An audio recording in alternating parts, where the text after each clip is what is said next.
बच्चों कैसे हो आप सब? होप आप सब बढ़िया होंगे। यहाँ पर मैं बात करने जा रहा हूँ क्लास 8 के इंग्लिश के पिछले साल का जो क्वेश्चन पेपर है उसी के रिगार्डिंग। यहाँ पर मैं आपसे आंसर के साथ इस पेपर को डिस्कस करूंगा। देखते हैं कि लास्ट ईयर जो पेपर आया था वो कैसा आया था, और आप खुद भी इसके आंसर्स करने की कोशिश कीजिएगा। बाकी इस वीडियो में मैं आपको इसके आंसर्स भी सारे यहाँ पर शेयर करने वाला हूँ। ठीक है, देखिए पैसेज तो हर बार न्यू आती है, आपको पता ही है। तो पैसेज को पढ़कर आपको जो है ना सारे के सारे आंसर्स करने हैं। तो जैसे अब हम यहाँ पैसेज तो नहीं पढ़ रहे, लेकिन हाँ क्वेश्चन आंसर डिस्कस कर लेते हैं। ये कह रहा है how did the speaker in the passage become injured. ये कह रहा है इस पैसेज में ना जो स्पीकर है ना वो कैसे जख्मी हो गया। You do not know me but I know you. तुम मुझे नहीं जानते, मैं तुम्हें जानता हूँ। I am that enemy of yours who swore revenge on you। ये पता है, ये अपने 7th क्लास में पढ़ा था ना। जो एक राजा होता है वो 3 क्वेश्चंस के आंसर जानना चाहता है, तो उसी के रिगार्डिंग यहाँ पे पूरी कहानी दे रखी है। तो मैं इससे समझ गया। ठीक है, देखो पिछले साल उससे पिछले साल ये चल रहा था कि उससे पिछली क्लास जो आपने पढ़ी है उसमें से पैसेज दे देते थे अनसीन। इस बार ऐसा चांसेस नहीं है। ठीक है, तो यहाँ पे how did the speaker in the passage become injured, तो यहाँ पे जो स्पीकर वो जख्मी कैसे हुआ। तो इसका जो आंसर है ना वो है ये, he was attacked by the Kings bodyguard. क्योंकि राजा की बॉडीगार्ड ने ना उस स्पीकर पर जो अटैक किया था। यहाँ पे सारा मेंशन किया हुआ, मैं आपको यहाँ दिखाता हूँ। ठीक है, तो देखो ये जो पैसेज आती है ना ये हमें सोचना है कि इसका आंसर शुरू के लाइन में मिल जाएगा। ठीक है, और यहाँ पे सबसे पहले जो क्वेश्चन में लिखा है ना इंजर्ड, मैं एक आधे पैसेज का बता रहा हूँ, बाकी हम आगे चलेंगे। पैसेज के आंसर आपको दिखा दूंगा, कोई बच्चा खुद करना चाहे तो। इंजर्ड लिखा है ना, तो आप देखो यहाँ पे इंजर्ड का लिखा है, आपको इंजर्ड ढूंढना है। वो तो हमें जैसे ये लिखा है ना, I came upon your bodyguard who recognise me, जिसे मुझे पहचाना, अबाउंडेड मी। देखो यहाँ पर तो इंजर्ड लिखा है, लेकिन ये जो आंसर है इसने लिखा है जिससे मुझे जख्मी कर दिया, ये अबाउंडेड लिखा है, उसको सेम लिखा है। अब बच्चा इंजर्ड ढूंढता रहे तो उसे मिलेगा नहीं आंसर। तो थोड़ी बहुत उसकी हिंदी भी आनी चाहिए, तभी आप अच्छे से आंसर ढूंढ पाओगे। ये मतलब मैं आपको बताना चाहता हूँ। ठीक है, तो ये आप आंसर देखो यहाँ पर यही है। ठीक है, ये पहले का भी है ना। अब एक बार मैं आपको पूरी पैसेज दिखा देता हूँ कि अगर कोई बच्चा प्रैक्टिस करना चाहे तो कर सकता है। ठीक है, वीडियो को रोक रोक के है ना, और अपने आंसर फिर मैच कर सकता है। ठीक है, ये देख लो यहाँ पर जैसे थर्ड में बोला गया ना कि कौन सी क्वालिटीज हैं जो किंग की यहाँ पर बताई गई हैं। तो किंग कैसा व्यक्ति था, देखो उसके अंदर दयालुपन भी था और वो दूसरों को माफ भी कर रहा था, इसलिए ये आंसर होगा। ठीक है, अब ये तो हमने लेसन पढ़ा हुआ है, हम बता ही सकते हैं। ठीक है, लेकिन आप ये देख लो और खुद ट्राई करो। ये देख लिया मैंने, आपको पहले के दिखा दिए। और ऐसे एग्जाम में भी ना आपके पैसेज आएगी, और फिर आपको पैसेज को अच्छे से जो है ना करने के बाद फिर आपको क्या करना होगा, क्वेश्चन आंसर भी करने होंगे। ठीक है, तो ये पहले पैसेज के क्वेश्चन के आंसर हो गए। अब आगे सुनो, यहाँ पर दूसरी है ये देखो ये पैसेज है, आपको इसको पढ़ना है अच्छे से, और पढ़ने के बाद फिर आपको इनके आंसर्स करने हैं। तो यहाँ पर ये जो पैसेज है ना, ये India located in the heart of south Asia. India जो है ना वो साउथ एशिया के दिल में बसी हुई है। Is renowned for its rich wild life, और इंडिया में ना वाइल्ड लाइफ बहुत अच्छी है। डाइवर्स कल्चर्स है, डीप रूटेड ट्रेडिशंस है, गहराई से जुड़े हुए जो है ना, जड़ से जुड़े हुए यहाँ पे रीति रिवाज है। तो ऐसे आपको आराम से पैसेज को पढ़ना है, फिर इसके आंसर्स आराम से देने हैं। ठीक है, तो सेकंड नंबर पर भी यहाँ पैसेज है। तो अब आप इसके आंसर्स यहाँ देखो। जैसे लिखा है, what aspects of India is emphasise as attracting visitors from around the world. बताओ दुनिया के सारे देश के लोग हमारे इंडिया की तरफ ही क्यों आते हैं? क्योंकि यहाँ पर क्या है, यहाँ पर कल्चरल डाइवर्सिटी है, और इस लाइन को ढूंढना है कि ये किस लिए आ रहा है। ठीक है, जैसे हम इसको ढूंढते हैं, चलो एक आधा तो कर लेते हैं। तो ये कह रहा what aspect of the index emphasise as attracting visitors. Attractive visitors ढूंढो, जो इसका रूट वर्ड है कि भाई इतने विजिटर्स यहाँ पर क्यों आते हैं। ठीक है, तो इंडिया नेशनल फ्लैग है और सिम्बलाइजिंग यूनिटी कंप्राइजेस ये, यहाँ पे अशोक चक्र के बारे में बता रखा है। ये कल्चर डाइवर्सिटी है, ठीक है, ये लिखा लिखा ना, ये देखो कल्चर डाइवर्सिटी है, ये देखो कॉमा लिखा है ना, अगर कल्चरल डाइवर्सिटी है जिसके से India draws visitors worldwide, India खींचती है, ठीक है, पूरे विजिटर्स को वर्ल्ड वाइड से। तो अब ये जैसे हम विजिटर मिला तो यहाँ पे आप ढूंढ लें, ये आंसर होगा तो आप ढूंढ सकते हैं इसमें। ठीक है, तो आराम से ढूंढ के करना। कई बच्चे ना पैसे जल्दबाजी में कर देते हैं और फिर जिससे अच्छा स्कोर हो सकता है वो बच्चे को मिल नहीं पाते नंबर। ठीक है, ये कह रहा अशोक चक्र जो है ना वो यहाँ पर किसको रिप्रेजेंट करता है, तो ये वर्च्यू को करता है, ये आपको मिलेगा यहाँ पर। ठीक है, तो आप यहाँ देखो बाकी और फिर ट्राई करो कि आपको आंसर्स मिले नहीं मिले, वीडियो को थोड़ा पीछे करके अपने आप चेक करो। जैसे यहाँ लिखा नेशनल एंथम कौन सा इंडिया का, तो हमारा जो नेशनल एंथम है अगर वो हमें नहीं पता तो फिर हमें क्या पता होगा, है ना। तो सबको पता होना चाहिए कि जन गण मन हमारा नेशनल एंथम राष्ट्रीय गान है।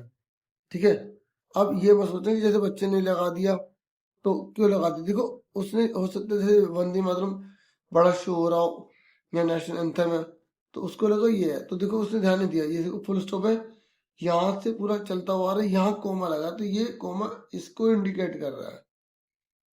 ठीक है, तो ध्यान से पढ़ना, अगर जैसे इसको नहीं पता नहीं ध्यान रहता कई बार, और ये नेशनल सॉन्ग जो है वंदे मातरम है। ठीक है, तो अब आप आंसर देख लो सारे।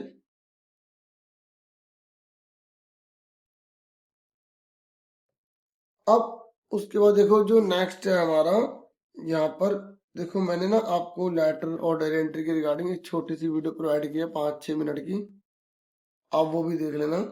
ठीक है, ये सारे आपने होप कर लिए होंगे। ठीक है, अब देखो यहाँ पर राइटिंग में तो जो डीओ की तरफ से पैटर्न पेपर इशू किया गया ना, आप उसको अच्छे से देख लेना क्योंकि अब उस पैटर्न को भी फॉलो किया जाएगा। ठीक है, और क्वेश्चन वगैरह हमेशा नए बन के आते हैं और अच्छे से आपको तैयारी करनी है। ठीक है, आपको आइडिया लेना है खाली। ठीक है, तो यहाँ पे देखो लेटर का आंसर तो दे नहीं रखा, यहाँ लिखा है कि यू आर रजत मित्तल, आप रजत मित्तल हो, रितिका मित्तल हो, दोनों में से एक सर्वोदय सीनियर सेकेंडरी स्कूल के हो, विकास नगर के हो। You do not have the facility of learning computer in your school, आपके स्कूल में कंप्यूटर को सीखने के लिए कोई फैसिलिटी नहीं है। आपको लेटर लिखना है अपने प्रिंसिपल को, रिक्वेस्ट करनी है कि वो इस प्रकार की फैसिलिटी स्टूडेंट्स को प्रोवाइड करें। मतलब हमें किस चीज की रिक्वेस्ट करनी है, कंप्यूटर क्लासेस अरेंज करवाने की। तो अब आप इसका आंसर देखो, देखिए आपके पास जो है ना यहाँ क्वेश्चन में दिया गया था कि लर्निंग कंप्यूटर आपको जो है ना जो सीखना है वो स्कूल में अवेलेबल नहीं है, फैसिलिटी आपको अवेलेबल करवानी है। तो to the principal Sarvodaya senior secondary school Vikas Nagar Jaipur. ठीक है, थोड़ा गैप छोड़ देना है यहाँ पर। ठीक है, यहाँ सब्जेक्ट के इसके बाद, ठीक है, subject request for computer learning facilities, अभी इसको थोड़ा एडिट करना है ना। ठीक है, तो अभी इस पर काम चल ही रहा था तो मैंने कहा चलो बना ही देते हैं। तो इस तरीके से यहाँ पर हमने लिख दिया कि हम रिक्वेस्ट करें। देखो ये सारा क्वेश्चन में से देख के लिखा, आप देखोगे ना आपको करिए सिर्फ हमें 1-2 लाइन याद करनी है, बाकी तो क्वेश्चन में से है।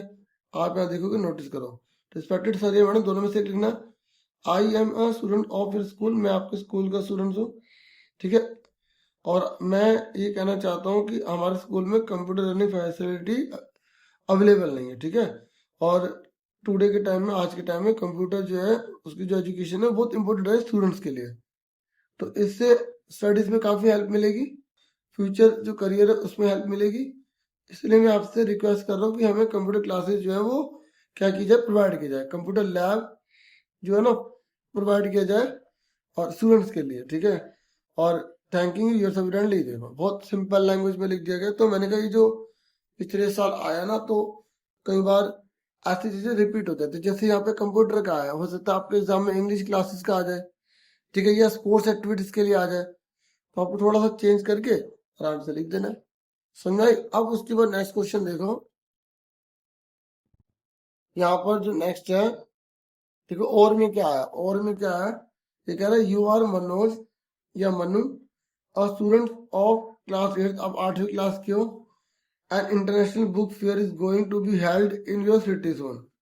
तो बुक फेयर हो रहा है तुम्हारी सिटी में, आपको लेटर लिखना है अपने कजिन को 60 to 80 वर्ड्स में, उसको इनवाइट करना है कि चलो आओ बुक फेयर में चलते हैं। देखो इनविटेशन वाला एक क्वेश्चन आने के चांसेस ज्यादा होते हैं, जैसे बर्थडे में इनवाइट कर रहे हैं, समर वेकेशन में, विंटर वेकेशन में इनवाइट कर रहे हैं, ठीक है। वैसे ये 7वीं में भी आने के ज्यादा चांसेस होते हैं और 8वीं में भी ज्यादा आने के चांसेस होते हैं। तो अब इसका आंसर आप देख लो। तो देखिए आंसर, आपको लेटर लिखना है अपने कजिन को, उसे इनवाइट करना है इंटरनेशनल बुक फेयर के लिए, ठीक है। तो आप एग्जामिनेशन हॉल दिल्ली लिख सकते हैं, यहाँ पे अपना एड्रेस भी लिख सकते हैं, नहीं तो नॉर्मली ये ऐसे रहता है एग्जामिनेशन हॉल दिल्ली, ठीक है। उसके बाद यहाँ पर आप डेट भी एक डाल देना, जैसे आप जिस तारीख को लिख रहे हैं, ठीक है, उस तारीख को आप यहाँ पर जो है मेंशन कर देना, ठीक है। फिर dear cousin, I hope you are fine, मुझे पूरी आशा है तुम बढ़िया होगे। I want to tell you that, मैं तुम्हें कहना चाहता हूँ that an international book fair is going to be held in our city next week. देखो ये सारा क्वेश्चन में से उतारा है कि जो इंटरनेशनल बुक फेयर है वो जो है होने जा रहा है हमारी सिटी में इस वीक में। तो अब ये दो चार अपने आप लाइन आपको बना के लिखनी पड़ेगी। Many famous books and writers will be there, बहुत सारी जो बुक्स होंगी, राइटर होंगे, वो यहाँ पर होंगे। It will be very useful, ये बहुत ज़्यादा यूजफुल होंगी, एंड इंटरेस्टिंग फॉर अस, हमारे लिए इंटरेस्टिंग भी होंगी। I invite you to come, मैं तुम्हें इन्वाइट कर रहा हूँ कि तुम आओ, and visit the book fair, और बुक फेयर को विजिट करो विद मी, मेरे साथ करो। You will enjoy a lot together, हम बहुत साथ एंजॉय करेंगे, ठीक है। और अगर आप एक लाइन और ऐड करना चाहते हैं, pay my best regard to uncle and aunt, तो आप ये लिख सकते हैं टू अंकल एंड आंट, ठीक है। तो इस तरीके से आप लिखना चाहे तो एक्स्ट्रा लिख सकते हैं, यू आर लविंगली मनोज, नहीं तो उतना भी काफी है, ठीक है।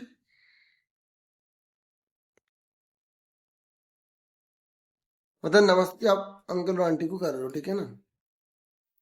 यहाँ पे वही नाम लिखना है जो क्वेश्चन में दे रखा है, ठीक है। आप कोई भी लिख सकते हो, मनोज या मनु, कुछ भी, ठीक है। उसके बाद देखो यहाँ पर,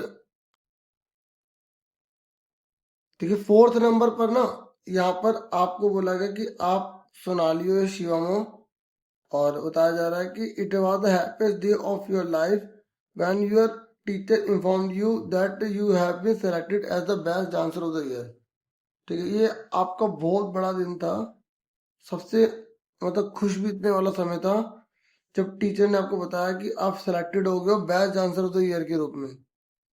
you are thrilled to receive the award, और आप रोमांच से भरे हुए हो कि आपको अवार्ड मिलेगा एनुअल डे पर। अब आपको डायरी एंट्री में लिखना है आपकी फीलिंग क्या है, 60 से 80 शब्दों में बोला गया है।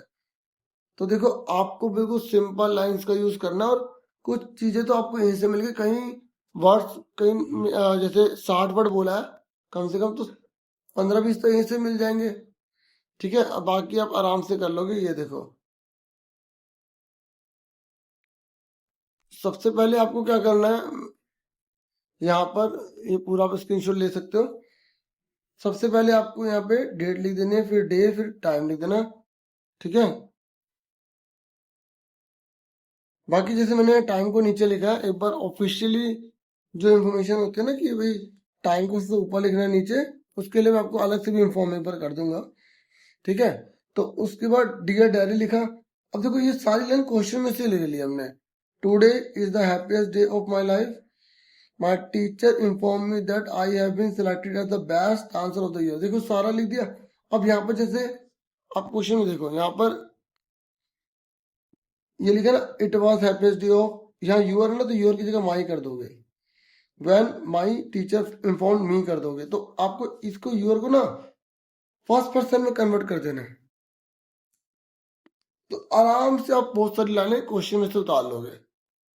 अगर ये करना सीख लिया ना, आप आराम से नंबर ले लोगे इंग्लिश में तो, ठीक है। तो इस तरीके से आपको कंसेप्ट पता होंगे ना, मजा आ जाएगा। ठीक है, तो यहाँ तक हो गया। फिर ये थोड़ी बहुत अपने आप बना दो। आई वॉज वेरी एक्साइटेड, मैं बहुत ज़्यादा एक्साइटेड थी। एंड प्राउड, बहुत ज़्यादा प्राउड थी, खुश थी, मतलब एक तरह से। All my hard work was has paid of, मतलब मेरी जो मेहनत है वो उसने पेड ऑफ किया, मतलब एक तरह रंग लाई। अब देखो, पूरा साल मेहनत करते हो तभी तो बाद में रिजल्ट में आपको कितने अच्छे नंबर मिलते हैं। पूरे साल की तो मेहनत होती है, वही है। आई एम एगरली वेटिंग, अब वो वेट कर रही हूँ मैं, ठीक है, फॉर द एनुअल डे, क्या, टू रिसीव द अवार्ड। ठीक है, यहाँ थ्रिल लिखा था ना, आप थ्रिल वाला भी यूज कर सकते हो। ठीक है, I am thrill to receive the award on the annual day, तो क्वेश्चन से देख के भी लिख सकते हो, नहीं तो। और यहाँ से आई thank my teachers and parents for the support, ऐसा कोई भी है ना जिसमें आपको अवार्ड मिला है ये स्कूल की तरफ से, तो थैंक यू वाली तो ये लाइन आप याद कर सकते हो। मैंने डायरी एंट्री की एक वीडियो भी बना रखी है कि कोई भी डायरी एंट्री कैसे करनी है, तो डायरी एंट्री स्टार्टर लिखो, आपको मिल जाएगी वीडियो, बाकी मैं आपको अपलोड करके दे दूंगा। ठीक है, तो इस तरीके से हो गया। उसके बाद देखो यहाँ पे ये कह रहा है आपको डायरी एंट्री नहीं करनी तो स्टोरी राइटिंग कर सकते हो आप। तो यहाँ पर कुछ क्लूज दे दिए और आपको अपने समझ के स्टोरी राइटिंग बनानी है। तो यहाँ पे आप एग्जाम्पल के तौर पे ये भी देख लें। देखो इसमें क्या, बीच में आपको भरना है। ठीक है, ये नहीं कि एक एक वर्ड भरेंगे, वहां पे एक लाइन भी हो सकती है, एक मतलब वर्ड भी हो सकता है। ठीक है, तो यहाँ पर हिंट का यूज किया हमने। तो the elephant and the tailor, देखो कहानी में टाइटल का नाम देना, एक नंबर टाइटल का मिलेगा, एक नंबर मोरल का मिलेगा। मोरल मतलब ये कहानी में क्या शिक्षा देते हैं कि हमें दूसरों को नुकसान नहीं पहुंचाना चाहिए। और कहानी यहाँ से हमें पता लग गया था, एलिफेंट लिखा था। ठीक है, और यहाँ पर जो है टेलर लिखा था, है ना, तो टेलर से हमें बहुत सी चीजें पता लग गई। तो once there was an elephant, एक बार एक एलिफेंट था इन अ विलेज। ठीक है, और he went to the river, ये नहीं कि आपको भरना ही भरना, आप अपने आप से बना सकते हैं। वो रिवर में गया everyday and pass a tailor shop, फिर टेलर की शॉप के पास ही जाता था। The tailor gave him food daily, और टेलर से रोज खाना देता था। One day the tailor was angry, एक बार टेलर जो था वो नाराज था। And picked the elephant's trunk with a needle, और उसने क्या किया कि ना, प्रिक्ड कर दिया एलिफेंट को, कि जो सूंड थी उसको सुई छुपा दी। After he gave him no food, उसके बाद उसने खाना नहीं दिया। द एलिफेंट फिल्ड वाटर, और तो एनिमल ने क्या करा, एलिफेंट ने क्या करा, पानी भरा अपनी सूंड में, ड्रम में, और स्पॉइल्ड कर दिया टेलर का स्टिचेस क्लॉथ, जो भी सिले हुए कपड़े थे। अगर टेलर फेल्ट सॉरी, तब टेलर को बहुत ज्यादा बुरा लगा। मोरल, हमें दूसरों को नुकसान नहीं पहुंचाना चाहिए। अगर आप खाना दे रहे हो तो ये थोड़ी है कि आपने नुकसान कर दिया। ठीक है, तो आप उसके बदले में फिर कुछ भी चुबा दोगे, मारोगे या नुकसान पहुंचाओगे, ये गलत है ना।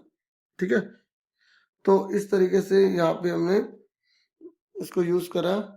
ठीक है, अब आगे देखो फटाफट, इसमें थोड़ा हमें ज्यादा टाइम लग गया। अब ग्रामर का पार्ट देख लेते हैं। इस बार थोड़ी ग्रामर जो है ना वो अलग हो गई है, क्योंकि इस बार जो हम सैम्पल पेपर देख रहे हैं उसमें नरेशन वगैरह है। तो आप बाकी ये भी देख लो, कई बार जो है ना सैम्पल में कैसे आ जाएंगे कुछ कह नहीं सकते, है ना। तो यहाँ पर देखो लिखा है, please come to my office at 11 AM dash Tuesday afternoon.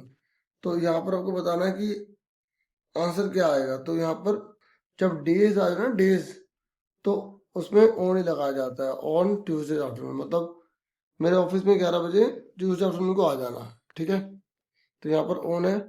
फिर नेक्स्ट है, यहाँ पर ये कह रहा है the interested candidate should report for interview latest, मतलब जो भी इंटरेस्टेड कैंडिडेट है ना उन्हें रिपोर्ट करना इंटरव्यू के लिए।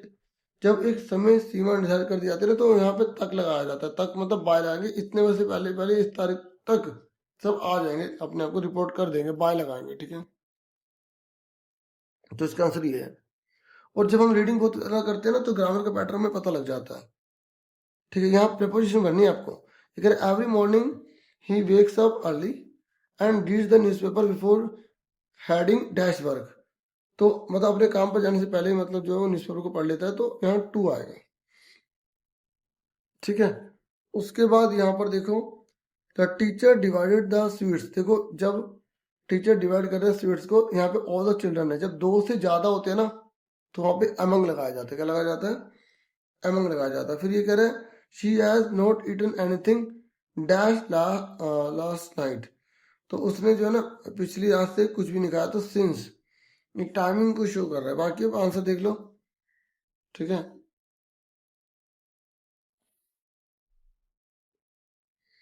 उसके बाद देखो यहाँ पर आपको ना डेटरमिनेंट से आर्टिकल्स बनने हैं।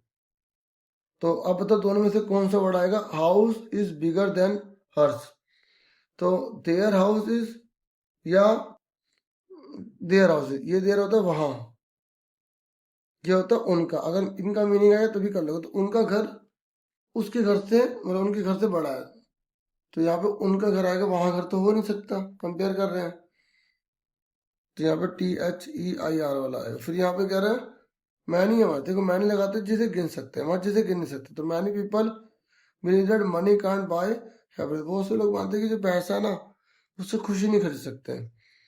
तो यहाँ पर क्या है मैनी आ जाएगा। फिर ये कह रहा है I saw dash beautiful flower today, तो यहाँ ब्यूटीफुल है तो क्या लगाएंगे, ए लगाएंगे, क्योंकि कॉन्सोनेंट साउंड आ रही है। क्या ये कॉन्सोनेंट। ये कह रहा है ईच ऑल मेंबर, देखो यहाँ जब मेंबर लगा ना तो ये हर मेंबर एक एक मेंबर की बात हो रही है, सिंगुलर में लिखा है। और जब सिंगुलर में लिखा है तो यहाँ पे ईच लगाएंगे, ठीक है। ये कह रहा है each member of the group received a prize, मतलब जितने भी मेंबर है ना ग्रुप के अंदर उन सब ने प्राइज लिया। तो ये एक एक जने की बात कर रहा है, जब एक एक जने की बात कर रहा तो ईच लगाया जाता, ठीक है। और जब सभी को एक साथ मिला तो ऑल हो जाएगा ना। तो ये कह रहा है can you please deliver dash novel I left in the yard, ठीक है। तो आप मुझे देखो यहाँ पर देखो नॉवेल्स लिखा है, बहुत सारे नॉवेल्स लिखा है।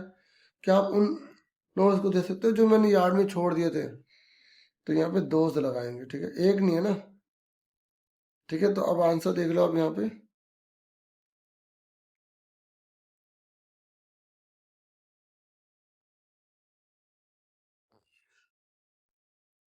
ठीक है। उसके बाद जो है नेक्स्ट है हमारा, यहाँ पे आपको मोडास बनने हैं, ठीक है। You dash complete the project by Friday, तो आपको ये काम करने पड़ेगा। जहाँ ऑब्लिगेशन का काम आ जाए ना, जो काम करने करना नहीं करे तो सजा मिल सकती है। तो इन्हें बोला बाय मतलब तक लिमिट दे दी कि फ्राइडे तक तुम्हारा प्रोजेक्ट होना चाहिए, तो मस्त लगाएंगे, ठीक लिखा है। ही डैश स्पीक 3 लैंग्वेज, यहाँ पे जो ना एबिलिटीज आ रही है, पर जब वो जवान था तो ये पास्ट हो गया। जब एबिलिटी पास्ट में हो जाए तो कैन का कुड लगा देते तो कुड आ जाएगा यहाँ पे, ठीक है। आप खुद भी ट्राई करना, फिर मैच कर लेना answer. They dash arrive at the birthday party at around 9 PM, तो मतलब वो बर्थडे पार्टी पर इतने बजे आएंगे, तो ये फ्यूचर को इंडिकेट कर रहा है, तो विल लगा देंगे। और dash you like to join us for dinner, जब हम किसी पोलाइट रिक्वेस्ट करते हैं ना, जो कोई दिल से पूछ रहे होते हैं तो वहां वुड लगाते हैं,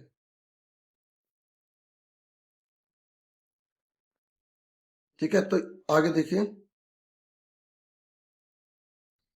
ये यहाँ पर ना एडिटिंग आई है, मतलब इस लाइन में गलती है, इसको ठीक करके बता रहे हैं आपको। तो देखिए यहाँ लिखा है the modern student understand the, देखो यहाँ पर स्टूडेंट सिंगुलर है, और जब सब्जेक्ट सिंगुलर होता है तो वर्ब भी सिंगुलर होती है। जैसे ही है, ही के बाद क्या लगेगा, गो लगेगा, ये गो से लगेगा, गो से लगेगा। अगर सब्जेक्ट सिंगुलर है तो वर्ब भी सिंगुलर आएगी, ठीक है, अगर वो प्रेजेंट टेंस में चल रहा है तो। और अगर पास्ट में चल रहा हो तो सेकंड फॉर्म आती, ठीक है। इंडेफिनिट की बात कर रहा हूं। तो यहाँ पर अंडरस्टैंड लिखा है, एग्जाम्पल दे दिया। अब इधर इंपॉर्टेंस फॉर फिजिकल एक्सरसाइज, अब आपको बताना है कि यहाँ पर क्या आएगा। देखो the modern student understands the importance for physical exercise या इंपॉर्टेंस ऑफ फिजिकल एक्सरसाइज, तो ऑफ आएगा, रिलेशन बता रहे हैं, ठीक है, का संबंध के लिए। तो यहाँ पे ऑफ लगाएंगे, फोर की जगह ऑफ आ जाएगा, क्या आ जाएगा ऑफ। ही देखो फिर वहां पे वही गलती आ गई, सब्जेक्ट सिमिलर तो वर्ब भी सिमिलर आएगी, तो ही स्पेंड्स हो जाएगा, यहाँ पे सही लिखा है। फिर ये कह रहा है ही स्पेंड्स 1 or 2 hours डेली, वो 1 या 2 घंटा बिताता है in the open air where he look where he took. अब देखो यहाँ पर सब प्रेजेंट में चल रहा है, और सब्जेक्ट के बाद सेकंड फॉर्म लगा दी, तो यहाँ पे वेयर ही टेक्स आ जाएगा। Parts in exercises which can do does, देखो जब मोडास आ जाए तो हमेशा वर्ब की फर्स्ट फॉर्म लगता है, उसमें एस नहीं लगता, ठीक है, बाकी तो सही है। ठीक है, उससे क्या हुआ कि उसकी जो हेल्थ है उसमें काफी चेंज आया और मिरेकल हुआ। ठीक है, फिर आप देखेंगे ना यहाँ पर क्वेश्चन है, ये आपकी बुक में से पैसेज आएगी, फिर आपको इसमें से आंसर ढूंढने हैं।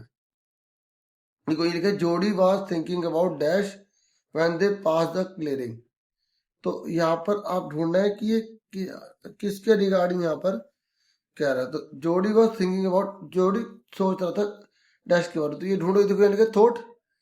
देखो यहाँ जो वर्ड लिखा है उसका सेकंड फॉर्म लिखा है यहाँ पे, थॉट ऑफ फोन है। तो वो हिंदी के बच्चे का सोच रहा तो यहाँ फोन आ जाएगा। ठीक है, when they pass the clearing, जब वो क्लियरिंग से पास हो रहे तो Jodie did not want dash to go with him. अब ढूंढो, तो मतलब वो किसको साथ ले जाना नहीं चाहता था। वैसे तो अगर आपने चैप्टर पढ़ा तो आप कहोगे मिलविल को नहीं ले जाना चाहता, तो मिलविल आंसर आ जाएगा। और यार ढूंढो ना, ही सैड, ये तो इस तरीके से पढ़ते रहो पढ़ते रहो। ये लिखा ना, जोड़ी वॉज अनविलिंग, ये लिखा ना टू हैव मिलविल। देखो यहाँ पे वांट लिखा है, उसी के जैसा अनविलिंग लिख दिया, नॉट वांट का ना अनविलिंग लिखा है यहाँ पे। तो थोड़ा चेंज करके दिया, इससे थोड़ी हिंदी आनी चाहिए। ठीक है, अब आंसर तो हमारे पास है, लेकिन अंडरस्टैंडिंग बहुत चाहिए ना। फिर कह रहा dash got beaten by snake, बताओ किसको सांप ने काटा था। तो ये तो मैं पता है कि जोड़ी के पापा को काटा था। तो अब आप देखो ये लिखे ना, जोड़ी gave himself over the thought of the phone, they passed an abandoned clearing, लिखा ना, ये तो मैंने लिखा था उसमें। he said cut to the north, तो अभी ये आगे मिलानी है, तो ये दो को मारा है और ये आगे पढ़ लेते हैं इसे। तो यहाँ पर जो है ना, अभी बताया नहीं है कि सांप ने किसको काटा, तो जिस बच्चे ने चैप्टर पढ़ा वही बता पाएगा कि भाई यहाँ पे जोड़ी के पापा की बात हो रही है भाई। ठीक है, उसके बाद यहाँ पर देखो ये 10वां है। ठीक है, देखो आपकी बुक में से पोएम आएगी, ठीक है, जिसे एक्स्ट्रैक्ट लिया गया हिस्सा है, और आपको इसको पढ़कर फिर आंसर देने। यहाँ पर पता ना, पोएट ने अलग अलग व्यक्ति के पास जाता है और वो कहता है मुझे हायर कर लो, लेकिन वो बच्चे जो कहता है उसे बदले में कुछ नहीं चाहिए, तो वो उसके प्रति सब कुछ एग्री हो जाता है, क्योंकि वो सेल्फिश नहीं है। ठीक है ना, तो यहाँ पर ये बोल रहा है कि who came out of the house, कौन आया था घर से बाहर निकल के, जिसके पास एक सोने का बैग था, जो कहता मैं तुझे हायर कर लूंगा। तो कौन आया था, तो ये बहुत आसान पोएम है, तो आपको पता होना चाहिए कौन आया था। तो एक जो चोरों वाली गली थी ना, उसमें से एक आया था, एन ओल्ड मैन आया था। फिर ये कह रहा है what did the old man offer the knitter, old man ने ऑफर क्या करा, उसने बोला कि मैं तुझे जो है ना क्या दूंगा, मनी दूंगा और तुझे हायर कर लूंगा। ठीक है, ये देखो मैं आपको बताता हूँ, यहाँ पर देखो पढ़ के देखते हैं। देखो ये देखो, मिड डे आ चुके हैं, हाउस जो है वो दरवाजे बंद है, आई वेंडर्ड अलोन द क्रूक लेन, वो जहाँ ठग रहते हैं ना, चोर रहते हैं, उन गली में जो है वो गया है। ठीक है, और ओल्ड मैन वहां पर आ रहा है, जिसके पास सोने का से भरा हुआ बैग है, और वो he pondered and said I will hire you with my money, मैं तुझे हायर करूंगा अपने पैसों के बल पर। ठीक है, उसने अपने सिक्के का ऐसे वजन दिखा रहा है, लेकिन पोइट ने उसको कोई इम्पोर्ट नहीं दिया और वो टर्न अवे हो गया, चला गया वहां से पोइट। ठीक है ना, क्योंकि वो पैसे के बल से लेना चाहता था और वो पोइट को पसंद नहीं था। तो इसका आंसर में आए।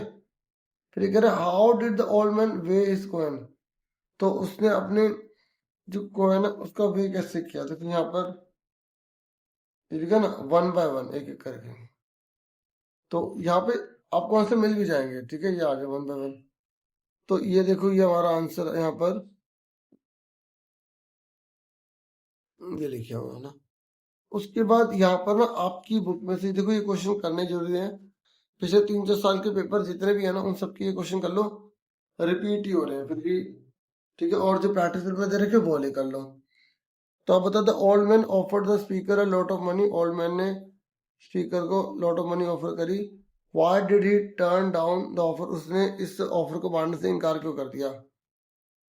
तो देखो यहाँ पर आंसर पढ़ लेते हैं। He realized that money cannot buy him what he truly desires. उसे महसूस हो गया कि जो मनी जो है ना, वो जो है ना उसको खरीद नहीं सकती, क्योंकि वो जिस चीज के लिए डिजायर करता है वो चीज नहीं है ना। He realizes या ही रियलाइज, पास्ट टेंस में, he realise that money can not give him happiness, money से खुशी नहीं दे सकती। He realise that once the money was finish, एक बार जब पैसे खत्म हो जाएंगे, he would be out of work again, और फिर वो काम से फिर बाहर हो जाएगा। ठीक है, he would be out of work again. और realise that he would be bound in the bargain, और वो इस बार्गेन में जो है वो क्या हो जाएगा, बाउंड हो जाएगा। वो ऐसा नहीं चाहता था, वो बंदिश नहीं चाहता था वो। फिर देखो सेकंड क्वेश्चन है यहाँ पर, यहाँ लिखा है जियोग्राफी लेसन पढ़ा आपने। How does the poet portray the relationship between nature and human, बताओ जियोग्राफी लेसन में नेचर और ह्यूमन का क्या रिलेशन पोएट ने बताया। देखो पोएट यहाँ इलस्ट्रेट करता है a complex relationship where human actions impact the natural world. ये कह रहा है जो ह्यूमन के जो एक्शन है वो प्रकृति के को काफी कैसे इफेक्ट करते हैं। यहाँ पे कॉम्प्लेक्स जो है ना रिलेशन बताया पोएट ने। ये कह रहा the imagery use reflect how landscape changes due to human interferences, और यहाँ पर बताने की कोशिश की है पोएट ने कि इंसान की वजह से ना जो लैंडस्केप है उसमें किस प्रकार से चेंज आते हुए दिखाई देते हैं। पोर्ट यहाँ पर देखो ये आप पढ़ना चाहिए, कर सकते हो, नहीं तो आप अपनी लैंग्वेज बना के लिख सकते हो, जो आपने पहले पढ़े वो भी कर सकते हो, बुक में से भी लिख सकते हो। ठीक है, ये इम्पोर्टेंट है, तो जो लिखे हैं वो भी पढ़ा। The poem highlights the need for respect and balance between, यहाँ पोर्ट बताना चाहता है कि हमें ना नेचर और ह्यूमन दोनों को रिस्पेक्ट देनी चाहिए, कदर करनी चाहिए, एनकरेजिंग करनी चाहिए रीडर को कि वो एनवायरमेंटल, मतलब मेन तो एनवायरमेंट की बात हो रही है कि एनवायरमेंटल के लिए वो अच्छे फुटप्रिंट स्थापित कर सके, उसके लिए बेनिफिट के लिए काम कर सके। अब देखिए अगला क्वेश्चन जो है यहाँ पर,